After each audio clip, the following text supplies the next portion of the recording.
All right, welcome. We're going to talk about a play from the game Sunday against the Broncos. Yep.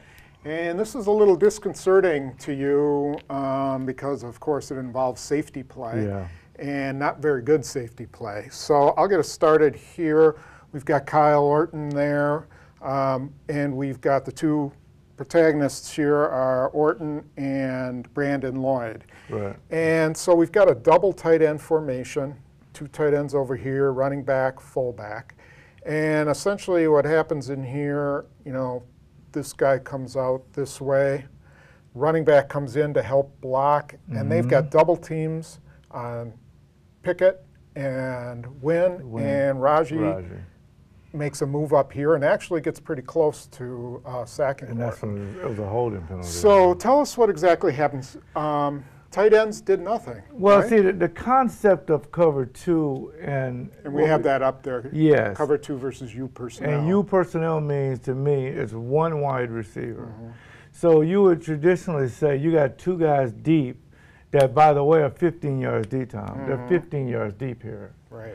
So you would think that the reason why I get in cover two for play action and deep passes, so that way my front seven guys, they can be aggressive. In this cover two, you have the cornerbacks are committed to the run. So when you get play action, Tremont has to commit to the run because he doesn't know. So does Woodson. Now, the problem is, and Bishop did a wonderful job of relaying back, and you know, once they got the fake, okay? And so did Matthews. Everybody was perfect. The problem is when you got a receiver coming in like this, up to the safety, you got to be in a smooth backpedal, Tom. You got to be backpedaling. Barnett didn't backpedal. He just kind of froze. So the play action should never get him. It can get everybody else. But these two guys should never bite. Now, what happened to Pepper, who was closer than Morgan Burnett, he has no deep threat by nobody. These tight ends were up here blocking. He could have rotated over and intercept that ball.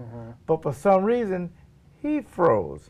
So when Brandon Lloyd got deep, what we call an 8 route, he caught the ball behind both safeties. And it's kind of embarrassing because if I had to rewind the tape and say, okay, let's redo it. Here's the coverage. You say, okay, cover two. Right. And for some reason, if you go back to the New Orleans game, another deep pass off of play action. So right now the problem is these safeties are just a tad too aggressive. And the rule is deepest, as deep as the deepest receiver, right? Slow to go, deepest to deepest. Remember, you're a safety. So normally when they get past you, it's a touchdown. But good job by B.J. Raji redirecting, got a holding call, and this play was called back. Right, right. And what I think the point you make that sticks with me is that there's no threat, you know. I mean, there's no threat to either guy. You know, all you have to do is there's one guy on the field who's your threat. Now, Pepper has to look and see if this tight end goes upfield. And again, it's a tight end. You got your linebackers redirecting. You got Woodson redirecting. So it should have been an interception. You should have saw both safeties back deep converging on that pass. But they froze on the play action. When I played safety, when I was playing with Eugene Robinson, I remember we used to talk about this. If I take 2 steps forward, that receiver's 5 steps closer. So now, from the alignment, I'm 15 yards. How can he get behind me? So we used to talk about just getting a smooth back pedal, because even if it's play action, I'm deep enough now to recognize the route. Because all these people can't help you anymore. And you're not going to get a jam on the receiver because of the play action.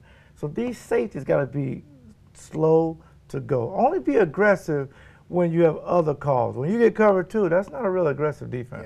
Yeah, and big plays were a big part of Denver's success. You and can see this play to them again. The flea flicker too, where the running back comes here, and for some reason Burnett comes here, and they just kind of, Decker walks right up there. And real quick, I'm glad you brought that up. Not Decker. The flea flicker means the back gets the ball, he's moving around, pitches back to the quarterback throws the ball.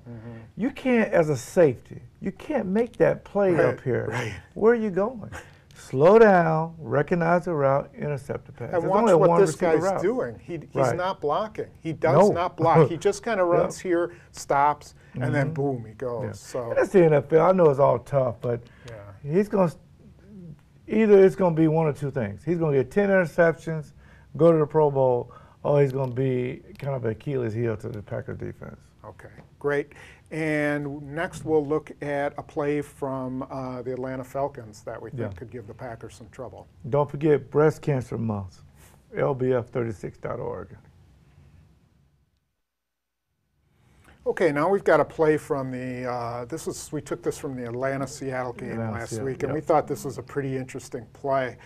Seattle plays a 4-3, so it would probably translate differently, but it was really an example of how they, use a lot of different formations, bunch formations, and in this case, it was a running play. So I'll just set it up, and then you can take it from there. Got the offensive line here, two tight ends. This is Tony Gonzalez, the other tight end here, Michael Turner in the backfield. And the interesting part is they've got the fullback lined up right on the line of scrimmage, sort of like another tight end. And so when the ball is snapped, he actually just goes out here and draws coverage over there. These guys block this direction, and this guy, they don't block. So why don't you go from there? And what they want to try to do, as you pointed out, it almost like an unbalanced when it comes out, unbalanced line, because you got 1, 2, 3, 4, 5 guys on the right side. So the defense, the flow of the play, they all just kind of took off. And what Atlanta, great design play, is Ryan reversed out, gave the ball to Turner, and 81 comes over here, and they didn't even block this end. It was just an easy block right there, and he cut in there, Tom, and scored. Now these safeties, they kind of, the flow of it came this way, as you got it drawn this way, they just kind of went this way, because that was the flow of it. And next thing you know, he ran up and ran a touchdown. Now the Green Bay Packers, what they would do different, they would not block Eric Walden. There's a trap, they'll trap him. They'll double down on the tackle and they'll move to the linebacker. Now, if the Packers don't aggressively attack this play, you can see them being a big playboy here. But now what the Packers would do different, B.J. Rodgers will be on the nose. He would destroy this center to the front side. Now when they make their first step, you can see where they want to go with the ball, and then there's no hole. So he would attack right in there. Now, the Packers could come with a 4-3 because in that playoff game, at times when they went to double tight ends, they brought 4 defensive linemen in the game and added C.J. Wilson. So they might play it like that. And what they would do is take out a safety and draw a safety right there in the middle. So it'll just, now you'll see 38, 42, and 21 in the game. So you then up with the 4 down linemen, this is what you'll see. Now Atlanta will block it the same way, and hopefully, the Packers have seen this on film, hopefully they get that same gap in there, and they would definitely try to trap Walden. They wouldn't trap Matthews, because Matthews would be, you notice they want to attack a guy that's aggressive coming upfield. Right. Matthews get here and you realize, no, I was blocking him, he can make that play. But Eric Walden will come up, recognize, hey, I'm not blocked. 81 will come in and get on him, and next thing you know, he's hitting that seam right there. And it's a physicality play. The most physical guys up front has to make this play, and these are your down linemen. Yeah, and if this is Roger, I mean, someone's got to get in there and disrupt. Once they penetrate there, this play is dead, dead, dead. But there's no penetration by Seattle. Now the back can take his time and pick his hole. The coaches have told him to hold his backside, but if you come in front side and this is sealed off, then you can pick your hole this way. So, and that's what Ryan Grant was very good at with his vision. He can see both holes and pick which one's bigger. Yeah. So, it'll be interesting to see. The Packers did a good job on Michael Turner in the playoff game. In the regular season game, he chewed him up. So we'll have to see if they're disciplined again against him, because that'll be a big key to the game. Absolutely. All right. Well, thanks for joining us for X's and O's with LeRoy Butler. Yeah. Don't forget Breast Cancer Month. Can't stress it enough. Go to lbf36.org. You can also ask a question on there, and you can make a donation to LeRoy Butler Foundation, which gives money to survivors. Thank you. Thanks for joining us, and we'll see you next week.